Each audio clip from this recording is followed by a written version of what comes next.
Assalamualaikum warahmatullahi wabarakatuh. Perkenalkan, saya Nurul Delvira Febriani dari jurusan IAT. Baik, langsung saja kita masuk kepada materi, di mana materi yang pertama ialah perkembangan ilmu pengetahuan alam, dan yang kedua adalah perkembangan alam pikir manusia. Di mana dalam perkembangan IPA ini kita akan membahas metode ilmiah sebagai dasar IPA, syarat-syarat pengetahuan ilmiah, langkah-langkah operasional metode ilmiah, keterbatasan dan keunggulan metode ilmiah, perkembangan IPA, ruang lingkup IPA, dan pengembangannya. Selanjutnya adalah perkembangan alam pikir manusia. Yang pertama, hakikat manusia dan sifat keingintahuannya, perkembangan fisik manusia, perkembangan sifat dan pikiran manusia, dan yang keempat adalah sejarah pengetahuan yang diperoleh manusia.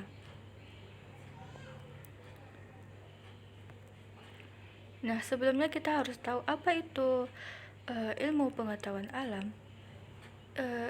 IPA itu sendiri ialah ilmu yang mempelajari tentang pengungkapan rahasia dan gejala alam.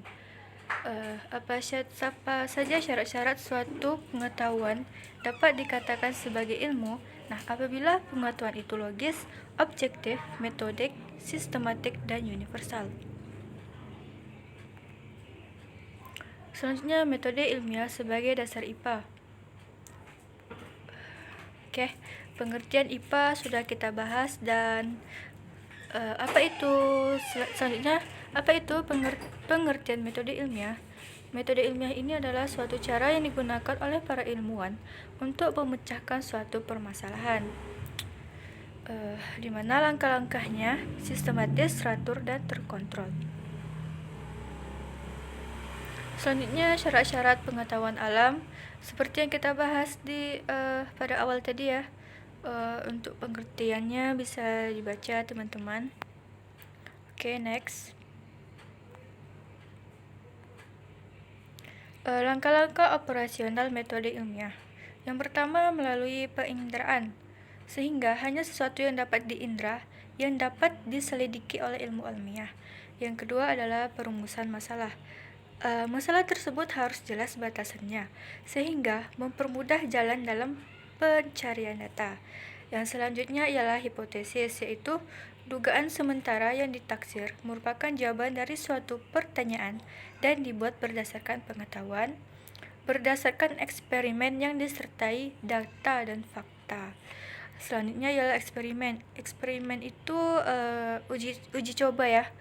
Selanjutnya ialah teori. Suatu teori dapat disusun apabila hipotesis telah didukung oleh data yang diperoleh melalui eksperimen yang dapat dipercaya walaupun terdapat keterbatasan tertentu.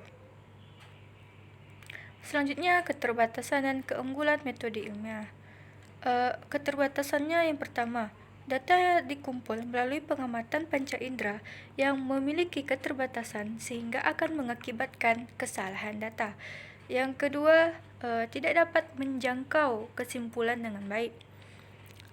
Adapun keunggulannya di mana kita mampu membentuk sikap ilmiah bagi mereka yang selalu menggunakan metode ilmiah, seperti menjunjung tinggi kebenaran yang objektif, adil, ingin tahu lebih banyak, selalu mencari bukti atas suatu kebenaran, optimis, teliti, dan berani. Selanjutnya, perkembangan IPA. Nah, IPA sendiri itu ada dua ya. Yang pertama IPA klasik. Klasik ini umumnya bersifat tradisional, yaitu pada umumnya berdasarkan pengalaman atau naluri semata. Meskipun ada kreasi, namun merupakan tiruan dari keadaan alam sekitar itu sendiri. Nah, contohnya apa? Contohnya ialah dalam pembuatan ragi dan tempe. Dalam pembuatan ragi tempe dan juga ragi tapis. Selanjutnya ialah IPA modern. IPA modern ini muncul berdasarkan penelitian maupun pengujian dan telah diadakan pembaharuan yang dikaitkan dengan berbagai disiplin ilmu yang ada. Apa contohnya?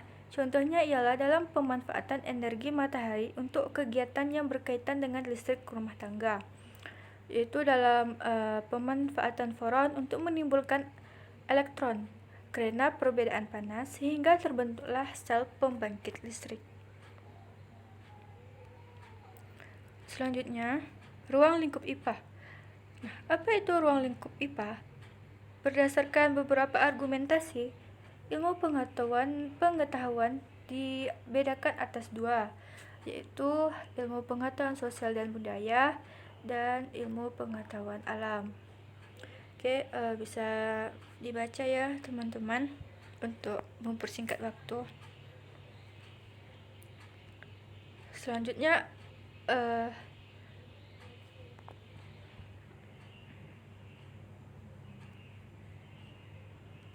masuk ke dalam materi kedua, perkembangan alam pikir manusia. Nah, apa itu alam pikir manusia?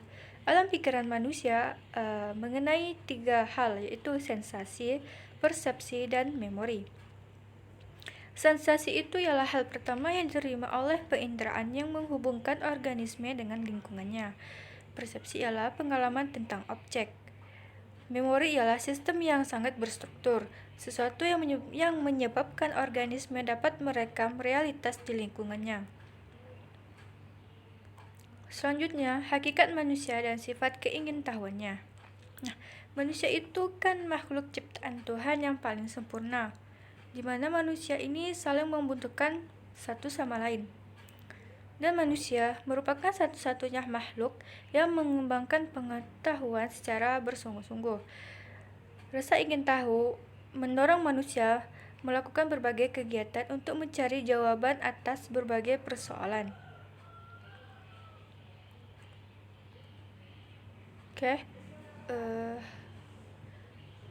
Perkembangan fisik manusia, di mana dalam perkembangan dan pertumbuhan manusia ini melalui beberapa tahap. Yang pertama ialah tahap orok, tahap bayi, tahap anak-anak, tahap remaja, dan juga tahap dewasa. Selanjutnya diakhiri dengan masa tua. Oke, lanjut.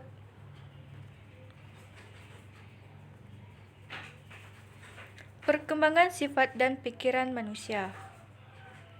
Manusia sebagai makhluk berpikir dibekali hasrat ingin tahu tentang benda dan peristiwa yang terjadi di sekitarnya, termasuk juga ingin tahu tentang dirinya sendiri. Rasa ingin tahu yang terdapat pada manusia ini menyebabkan pengetahuan mereka menjadi berkembang. Setiap hari mereka berhubungan dan mengamati benda-benda dan peristiwa-peristiwa yang terjadi di dalam sekitarnya. Selanjutnya, sejarah pengetahuan yang diperoleh manusia. Nah, menurut Auguste Comte, dalam sejarah perkembangan jiwa manusia, baik sebagai individu maupun sebagai keseluruhan berlangsung dalam 3 tahap, di mana tahap pertama ialah tahap teologi. Nah, pada tahap ini, manusia menyusun mitos atau dongeng untuk mengenal kenyataan yang sifatnya subjektif. Dalam alam pikiran mitos, rasio belum terbentuk, yang bekerja hanya daya khayal, intuisi, atau imajinasi. Contohnya gempa bumi. Gempa bumi itu dianggap sebagai peristiwa yang disebabkan raksasa yang memikul bumi pada bahunya yang bernama Atlas. Selanjutnya ialah adanya gerhana bulan, dianggap bulan raksasa.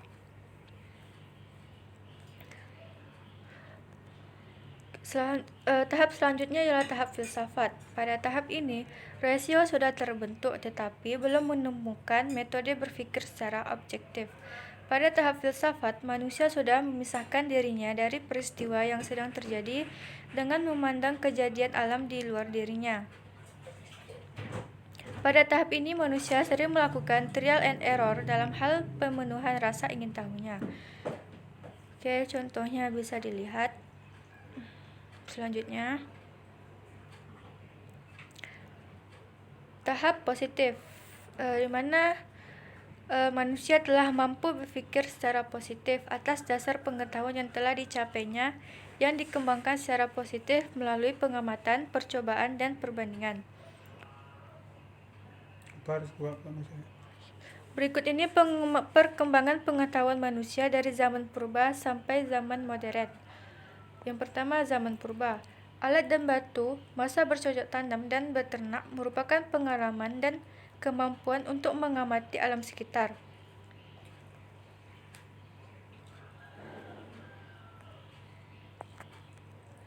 Selanjutnya, zaman Yunani. Beberapa pakar yang berpengaruh antara lain Thales menyatakan bahwa bintang mengeluarkan sinar, bulan memantulkan cahaya matahari.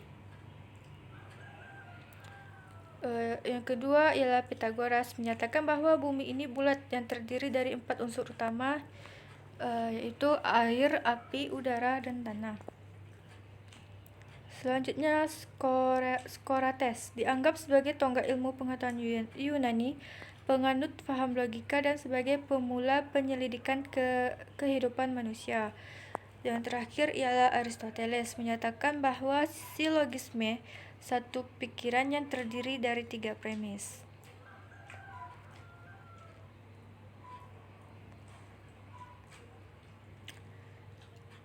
Yang ketiga ialah zaman pertengahan.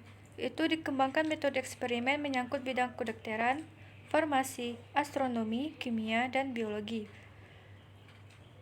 Yang keempat ialah zaman modern. Banyak penemuan yang mengubah pola pikir yang dibantu dengan alat yang lebih baik. Perubahan yang radikal, geosentrisme ke heliocentrisme, oleh Copernicus dan didukung oleh Galileo. Ini dianggap sebagai titik awal ilmu pengetahuan modern dan membuka cara berpikir yang lebih maju.